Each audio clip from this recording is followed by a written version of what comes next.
아내가 화장을 하다가 슬피 울고 있는 것입니다. 옆에 있던 남편이 왜 그러냐고 했습니다. 거울로 내 얼굴을 보니까 나이가 들어가면서 얼굴이 이렇게 쪼글쪼글해져서 슬퍼서 운다고 했습니다. 남편이 옆에서 말을 제게 거둡니다. 당신은 거울을 볼 때만 그렇지만 날마다 당신 보고 사는 나는 어떻게 했느냐고. 나도 참고 사는데 나를 생각해서 좀 참으려 하면서 위로를 하더라고 하는 것입니다. 여러분, 성령이 충만한 사람은 오늘보다도 내일이, 또 이전보다도 미래가 처음 난 포도주보다도 나중 나온 물로 된 포도주가, 성령의 포도주가 더 좋다고 하는 사실입니다. 성령이 임하시게 되게 되면 세월이 지나면 지날수록 늙어가는 모습이 더 아름다워지는 것입니다. 오늘은 특별히 성령님의 임재가 있는 교회, 이런 제목으로 말씀을 드리려고 합니다. 감사가 충만한 삶이 성령이 충만한 삶이라고 하는 것입니다. 여러분, 밥을 먹을 때 그 밥 한 토를 생각하게 되게 되면 그 농부들의 얼마나 만큼 애정이 쏟아져 있는 건가를 알 수가 있습니다. 조금만 생각을 바꾸게 되게 되면 정말 밥을 먹는 것이 호사이고 정말 밥을 먹는 것이 얼마나 감사한지 모르는 것입니다. 또 땅에 대해서 또 우리가 경외감을 가지게 됩니다. 인생의 가장 아름다운 말이 잘 먹겠습니다, 감사합니다. 잘 먹었습니다, 감사합니다라고 하는 것입니다. 여러분, 식탁을 앞에 두고 정말 쌀이 있기까지 나의 먹이거리가 되고 쌀은 운명을 다하는 것입니다. 또 야채를 앞에 두고 그 야채 생명들이 나의 먹이거리가 되므로 자기의 사명을 다하는 것입니다. 잘 먹겠습니다라고 하는 것은 생명의 신비에 대한, 하나님께 대한 감사를 드리는 것입니다. 그러므로 우리가 식기도를 할 때, 또 뿐만 아니라 식사를 우리가 잘 배열해 놨을 때 반드시 아내에게, 또 교회에서 우리가 식사를 준비하는 기관에게 정말 잘 먹겠습니다, 잘 먹었습니다, 감사합니다. 이것은 생명에 대한 감사요, 또 내 존재를 소중하게 여기는 그 많은 것들이 나를 위해서 희생이 되고 내 생명을 지탱해 주도록 한다고 하는 이런 감사와 감격이 여러분에게 있을 때 육신도 건강할 수 있고, 또 이런 생각을 가질 때 영혼도 건강해질 수 있다라고 하는 것입니다. 특별히 작년 한 해 동안 우리는 감사 훈련을 해왔습니다. 오늘 다시 한번 여러분, 윤세영 씨가 한 감사의 내용, 그의 수필 당신은 나의 봄입니다라고 하는 이 감사를 같이 좀 나누고 싶습니다. 자기 자신이 프랑스에 갔다가 우리 말의 훈련을 보고 우리 사회도 말이 변해야 세상이 변하고 문화가 변할 수 있다라고 했습니다. 그러면서 그가 제안하기를 당신이 있어 행복합니다, 당신이 있어 감사합니다, 다 당신 덕분입니다, 그런 당신은 나의 봄입니다. 얼마나 좋은 부부끼리도 정말 당신이 있어 행복해요, 당신이 있어 감사해요, 다 당신 덕분입니다, 그런 당신은 나의 봄입니다. 또 우리 교회에도 우리 장로님들, 또 수고하는 권사님들, 정말 장로님이 계셔서 감사합니다, 행복합니다, 다 장로님 덕분입니다, 그런 장로님은 내 인생의 봄입니다. 이렇게 가정이나 또 우리 공동체가 그렇게 변한다면 얼마나 행복하겠습니까? 여러분 아내에게, 남편에게, 여러분 친구에게 다 당신 덕분이라는 이야기를 들어보셨습니까? 나는 친구 너가 있어서 행복하고 감사하다는 말을 들어보셨습니까? 우리 교회 모든 공동체 서로서로가 이렇게 될 수 있기를 바랍니다. 한번 옆에 있는 분들에게 전후 좌우에게 감사부터 당신이 있어 감사합니다. 시작합니다. 시작. 당신이 있어 감사합니다. 당신이 있어 행복합니다. 다 당신 덕분입니다. 그런 당신은 나의 봄입니다. 할렐루야. 가정에서 반드시 이것을 실천하는, 그리고 또 교회에서 이것을 실천하는, 또 우리 서로가 그런 마음을 가지고 사는 교회 공동체가 될 수 있기를 바랍니다. 오늘 우리가 이 본문은 마가 요한의 다락방에 임하였던 우리가 성령의 임재를 기록하고 있습니다. 그래서 성령의 임재가 있는 교회라는 제목으로 말씀을 드리려고 합니다. 구약에서 하나님의 백성은 어떻게 말을 하고 있습니까? 하나님께서 장막을 치시고 그들과 함께 하신다. 그래서 그들은 성막 중심으로 살았습니다. 어디를 가든지 성막을 펴고 예배를 드리고 법궤를 따라 살았습니다. 그래서 구약의 백성들을 장막을 치고 성막을 치고 우리와 함께 하시는 하나님이다 라고 그들은 생각을 했습니다. 그리고 우리가 요한복음에 와서 우리가 성도를, 하나님의 자녀를 뭐라고 말을 하고 있습니까? 먼저 하나님 자신을 이 땅에 소개하면서 말씀이 육신이 되어 우리 가운데 거하시네. 이 거한다라고 하는 말입니다. 잠시 왔다가 가는 것이 아니고 하나님께서 우리 마음을 성전 삼아 성막을 삼아서 우리 마음을 장막 삼아서 영원히 같이 사신다. 거한다라고 하는 말은 같이 사신다는 것입니다. 그리고 또 성령 시대에 와서 우리가 사도행전을 중심으로 우리가 하나님이 우리와 함께 하심을 어떻게 소개하고 있는 것입니까? 성령님이 오시게 되게 된다. 보혜사 성령님이 오신다. 그러면 너를 과와 같이 버려두지 아니한다. 너희와 영원히 함께한다. 하나님께서 내 손에 맡긴 자는 한 사람도 빼앗기지 아니하리라. 구약에서 장막을 치고 함께 계시는 전에 우리 신약에서 말씀이 육신이 되어 우리 가운데 떠나지 않고 우리 삶 속 깊숙이 살아가시는, 그리고 이제는 성령님을 보내어서 우리 실존의 모든 문제는 삶의 관계가 아닙니까?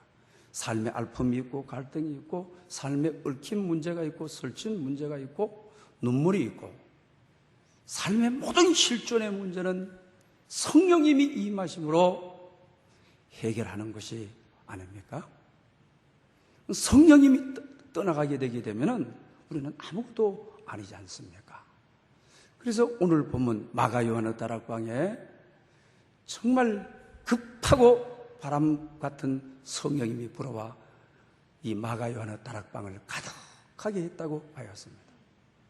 그리고 기도에 청할 때 불의 혀 같은 성령님이 하늘로부터 내려와 갈라지면서 각자란 말은 각 개인 한 명 한 명에게 구체적으로 예외 없이 성령님을 기다리는 사람들에게 임하였다. 그래서 그들은 성령이 충만하고 성령의 말하시게 하심을 따라 말하더라. 이렇게 기록하고 있지를 않습니까? 그런데 우리가 오늘 본문을 잘못 이야기되게 되면 우리가 성령님의 현상만을 생각할 때가 있습니다. 바람 같은 성령, 불 같은 성령님, 또 급하고 강하게 불어와 쓰러짐을 경험하고 급하고 강한 바람 앞에는 쓰러지지 않을 사람이 없잖아요. 성령의 임재를 어느 집회에 가게 되면 쓰러짐으로 손만 갖다 대면 쓰러져야 된다는 거죠. 그리고 또 불처럼 임해서 어떤 그 뜨거움, 물론 이것은 성령님이 임한 현상이죠. 임한 결과인 것이죠. 우리가 지금까지 좀 죄송하지만 한국 교회에 우리가 성령이 충만하다 그런 사역자들 참 끝이 쓸쓸하고 좋지 않았습니다.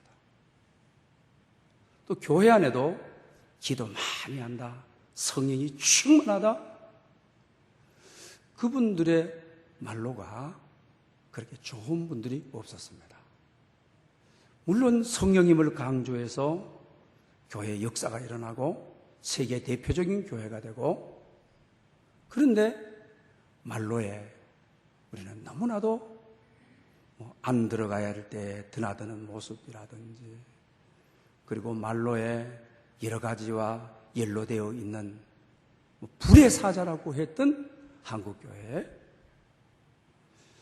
그러니 그 사역을 할 때는 교회가 흥하고 왕성하고 많은 사람들이 모여들고, 그리고 또 그 집회 속에 우리가 현상인 불의 현상에 보기도 하고 바람의 현상도 우리가 보기도 하고 놀라운 현상들을 우리가 보았습니다. 그러나 정말로 이러한 현상이 성령의 임재의 현상이라고 한다면 마지막 결론이 그래서 되느냐? 정말로 성령 하나님의 임재라고 한다면 처음 받아도 나중에 그리스도를 닮아 성화되어 그리스도에 가장 가까이 가는 인생 말로가 주님 가장 가까이 있는 주님의 임재 속으로 들어가는 그런 제후가 되어야 성령의 임재라고 하는 것입니다. 어저께는 아다시피 동성애인의 축제자들이 여의도에 대거적으로 모였습니다. 또 거기에 반대하는 그리스도인들이 맞불 작전을 한다 해서 대거적으로 모였습니다. 여러분 가운데도 저에게 보내준 카톡으로 봐 갖는 분이 계실지 모르겠습니다. 그러나 한국 교회의 오늘 사회적인 우리가 이미지, 정말 우리가 하나님의 임재, 성령의 임재에 있느냐? 다만 현상만 강조해서 자기만 살고 자기만 일으키고, 사도행전에 정말 하나님의 임재는 죄를 이기는 임재, 성령이 임함으로 정말 그리스도인이 되어 성령이 임하면 유대와 사마리아와 예루살렘과 유대와 사마리아와 땅끝까지 이르러내 증인이 되리라. 나는 죽고 예수로 사는, 죄가 죽고 죄를 이기는 성령의 힘을 받아 세상을 밝히는 예수의 증인, 주님을 드러내는, 주님의 영향력을 행사하는, 바람이 불어와 죄를 몰아내고 세상의 죄를 없이하고 그리스도의 나라를 세우는. 그런데 왜 우리는 많은 사역자가 그랬고 많은 영적 지도자들이 그랬고 죄를 이길 힘이 없었고 나는 살고 예수는 죽는 그런 것을 목격하며 왜 성령 사역자들의 최후가 전부 예외 거의 없이 성령에 가깝지를 못했느냐, 초대교회에 가깝지 못했느냐라고 하는 회의를 가지게 되는 것입니다.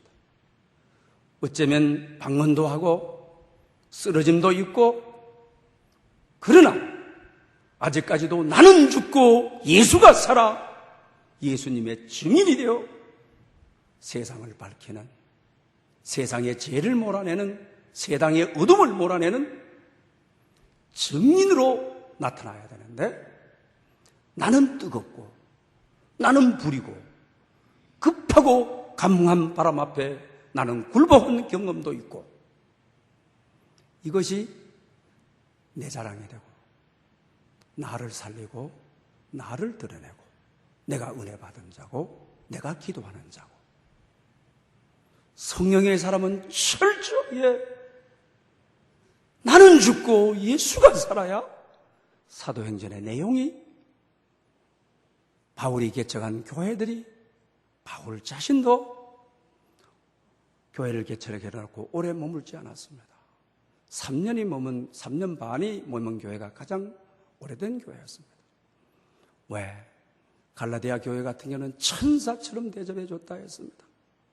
하나님의 사자처럼 대접해 줬다 했습니다. 교인들 괜찮구만. 발벗고 이제 여기 노후를 보내야 될 거면 너희들 앞으로 나를 대접해. 그러면 바울은 나는 살고 예수는 증거되지 않는 거죠. 바울은 거부하였습니다. 오히려 하나님의 임재가 있다고 한다면 그걸 거부하는 것입니다. 내가 죽는 것입니다. 나의 욕심을 포기하는 것입니다. 나의 이기심을 포기하는 것입니다. 그리고 다른 지역으로 가 또 복음을 증거하고 고생하고 그리스도를 드러내고 교회가 세워지고 그랬습니다. 루스드라에 갔을 때도 매를 하도 많이 맞아가지고 루스드라 사람들이 죽은 줄 알고 그를 둘러매고 그 당시 이방인들이 손님들이 와서 성 안에 죽으면 좋은 일이 생기지 않는다고 성 밖으로 갖다 집어 던져버렸습니다. 죽었다 깬 겁니다. 그러면 바울이 나는 살고 이렇게 했다면 다시는 전도 안 할래요. 다시는 그리스도의 증인으로 살지 않을래요. 주님 일하다가 내가 왜 이렇게 고생하고 매 맞고 감옥 가고 죽도록 맞고, 이거는 자기를 생각하는 것입니다. 내가 살겠다는 것입니다. 바울은 그런 마음을 가져본 적이 없어요. 다음 지역인 더베로 가게 됩니다. 훌을 털어버리고 죽었던 경험을 훌을 털어버리고, 그래 죽기 위해서 오지 않았느냐. 그리스도의 증인은 내가 죽고 내 안에 부활의 주님이 증인으로 드러나게 하기 위해서 가요. 그렇게 해서 어떻게 하면 더베로가 또 더베의 교회가 세워지는 겁니다. 많이 머물던 곳이 3년 반이고 1년, 6개월, 3개월 그렇게. 그리고 오늘 본문에 그 이후를 4절까지 있었습니다면 5절부터 11절까지 읽어나가면 어떻습니까, 여러분? 하나님의 임재가, 성령의 임재가 마가 요한의 다락방에만 임하는 것이 아니라 세상에도, 믿지 않는 곳에도 임했다고 하는 사실입니다. 그래서 세상 사람들이 초대교인을 칭찬하였습니다. 그들의 영향력을 받았음을 보게 되는 것입니다. 여러분, 우리가 잘못 내가 사는 너무 기복적인, 내만 복을 받아야 되는, 나만 성령을 받아야 된다고 하는 의식 속에 우리는 증인의 삶을 포기하였습니다. 그래서 교회가 이렇게 된 것입니다.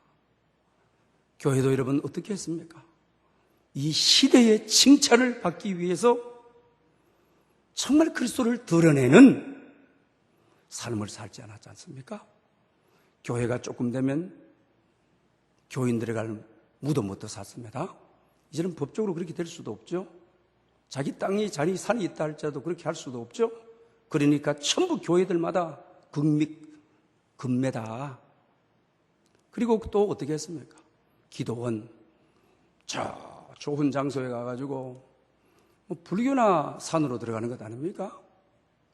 기도하러 간다 해서. 지금 요새는 전부 어떻습니까? 전부 다가 자기 배만 부르게 하기 위해서 저를 비롯해서 한국교회 지도자들이 정말 우리가 회개해야 될 요소 아닙니까? 성령이 임하여 그 현상만 강조해가지고 자기 교회만 살고, 정말 그렇습니까? 나는 죽고 예수를 살아야, 이것이 바로 성령님이 임한 교회가 아닙니까? 그래서 한국교회가 다시 정신을 차리고 사도행전교회로, 성령이 임하는 교회로. 사람이 몇 사람 모였느냐? 이건 이미 사람의 기준인 것입니다. 헌금이 얼마 나오느냐? 그 교회에, 거기에 관심을 지키려다면 세상의 기준인 것입니다. 초대교회는 예수님께 집중된 교회입니다. 부활의 증인이었습니다. 여기에 목숨을 걸었습니다. 그러니 오늘 본문에 성령이 임재하지 않습니까? 그들은 현상을 강조하지 않았습니다. 증인을 강조했습니다. 얼마나만큼 주님이 나타나느냐, 얼마나만큼 주님이 이 시대에 비춰지느냐, 여기에 관점이었습니다. 그래서 어느 교회는 기도원을 팔아서 사회 하나하겠다, 공원모지 만들어놨는 것 다 청산해서 사회의 어느 일정한 아픔을 가진 분들에게 내놓겠다.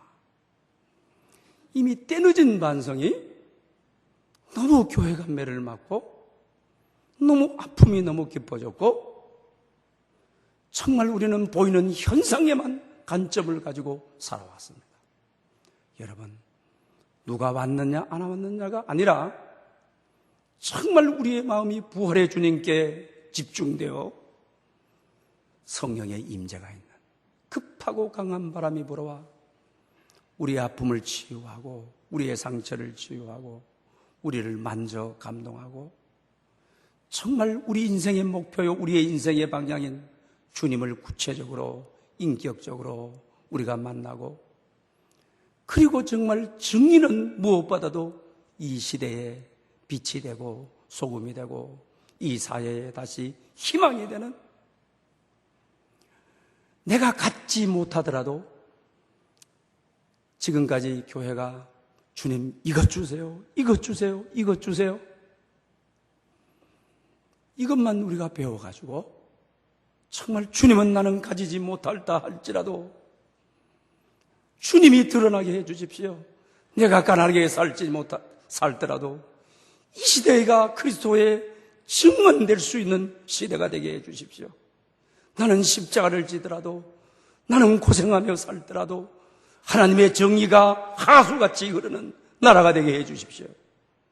이것이 바울이 말하는, 사도행전이 말하는 나는 죽고 예수로 사는. 여러분 어떻습니까? 우리 개인적으로 다 돌아가게 되면 나는 살고 예수님만 자꾸 죽어주십시오. 이러니 죄를 이길 힘이 없습니다. 성령이 임하게 되게 되면 내가 죽기 때문에 부활의 능력을 받아 성령의 권능이 임함으로 죄를 이길 수 있습니다. 세상을 이길 수 있습니다. 마귀를 이길 수 있습니다. 그러나 내가 살아가지고 나는 자꾸 살고 오늘도 죄 지으면서 살고 죄를 이기지 못하니까 죄에 동화되어 살고 오늘도 십자가를 지고 오십시오. 계속 십자가를 지고 오십시오. 정말 증인됨의 모습은 내 이기적인 삶, 나를 포기하고 내가 죽고 우리 교회가 죽고 부활의 증인으로 살아야 시대의 증인인데요. 정말 이 땅이 복음화가 되고 이 땅이 하나님이 다스리는 나라가 되고 이 땅에 성령의 불길이 타오르기 위해서는 교회 공동체가 하나님이 정말 원하는 성령의 임재가 있는 그런 공동체가 아니었다고 하는 것입니다. 옛날에는 어떻습니까? 성경책이나 이렇게 찬송가 들고 지하철 타고 버스 타면 다 젊은이들이 그러면 부럽고 존경하고 나도 저런 시대가 와야 되겠다고 생각했습니다.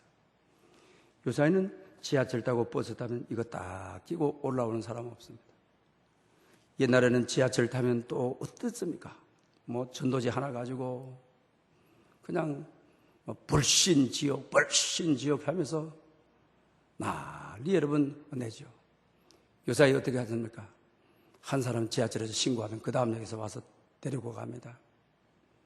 또 전도지 지하철 들어가는데 한 장씩 줍니다. 그러면 받아가지고 전부 다 뿌리고 가죠. 경찰에 신고해가지고 와가지고 흩어져 있는 것 다 빨리 다 주워라. 이러죠.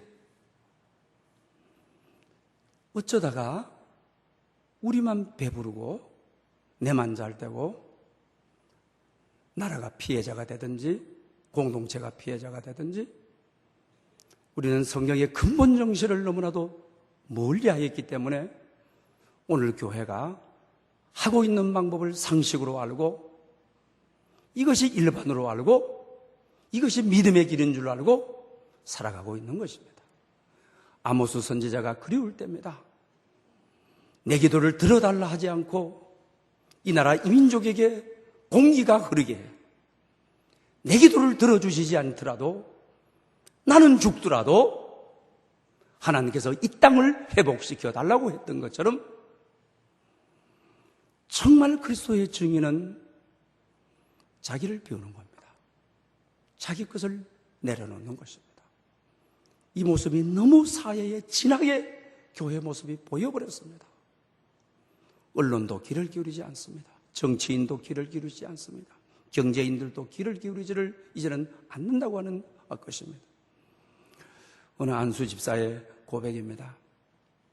서리 집사일 때는 회사의 부장이고 이럴 때 티내지 않고 식사 기도할 때도 기도하지 않았다. 그러나 교회에서 안수 집사를 임직을 받고 나니 참 어려움이 많더라. 안수 집사에 안수 받고 임직 받았는데 식기도 그러나 큰 회사에서 안수 집사다, 장로다. 그러면 직원들 좀 탁월한 리더십을 발휘할 수 없다.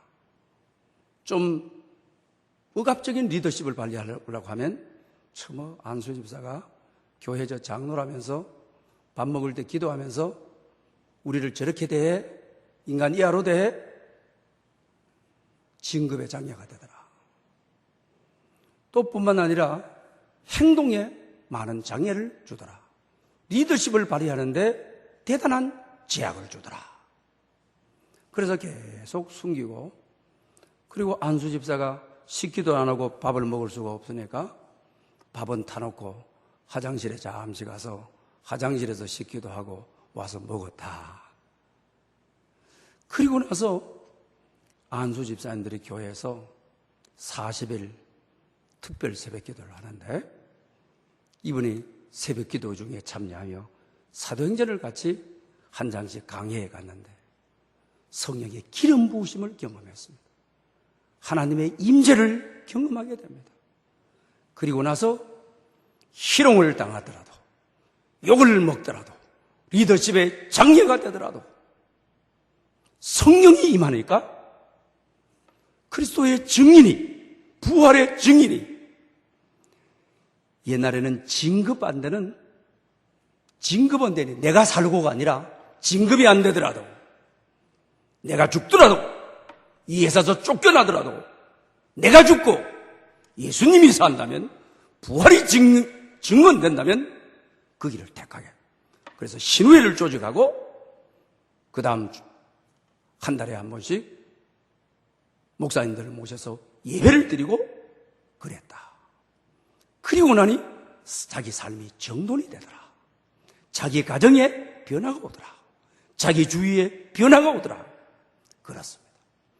여러분, 오늘날 그리스도인들이 그리스도의 증인, 여기는 머물지 못하더라도 자기 자신이 그리스도인이라는 정체감도 밝히지 않는 사업의 손해를 볼까봐 또 기타 관계 속에서 손해를 볼까봐 요사이 하도 기독교가 이슈가 되니까 자기 자신이 회사의 논쟁거리가 될까봐 여러분 성령이 임하지 않아서 그렇습니다. 초대교회는 얼마나 비난이 많았습니까? 얼마나 핍박이 많았습니까? 얼마나 환난이 많았습니까? 순교가 그들을 기다리고 있지 않았습니까? 그러나 성령이 임하게 되면 그리스도의 증인이 되기 때문에 희롱도 핍박도 분리 내가 죽어야 나는 죽고 예수로 살아야 그리스도가 드러나므로 그들은 그것을 택하였던 것입니다. 그래서 남부 유럽인 이태리에 복음이 들어가고 이태리를 중심해서 유럽 전체가 기독교 국가가 되고 영국을 중심해서 미국으로 복음이 들어가고 이 복음이 아시아로 들어오고 남미로 들어와 세계를 덮어버리지 않았습니까? 그 선교사들이 이 땅에 온 의식이 뭡니까? 좋은 학벌에 다 의사들이 언더우드 가문도 그렇지 않습니까? 미국에서 잘 대접받을 수 있는 가문 아닙니까? 이걸 다 갖다 한국에 갖다 다 부어놓은 거, 나는 죽고 내 것을 이곳에 희생하고, 그래서 그리스도의 나라가 온 것 아닙니까? 그리스도의 대학이 세워진 것 아닙니까? 복음이 이 땅에 충만하지 않습니까? 여러분, 이제는 우리가 달라야 합니다. 이제는 우리의 기도 제목이 바뀌어야 합니다. 내가 죽고 예수님으로 살아. 예수님의 증인이 되게 해주십시오. 예수님의 나라가 도래하게 하십시오. 하나님의 나라가 이 땅 위에 이루게 하십시오. 이런 기도를 드리는 참 그리스도인이 되는 여러분 될 수 있기를 축복합니다. 은혜가 풍성하신 하나님 아버지, 우리는 하나님께서 이 땅을 수없이 축복하여 성령의 현상을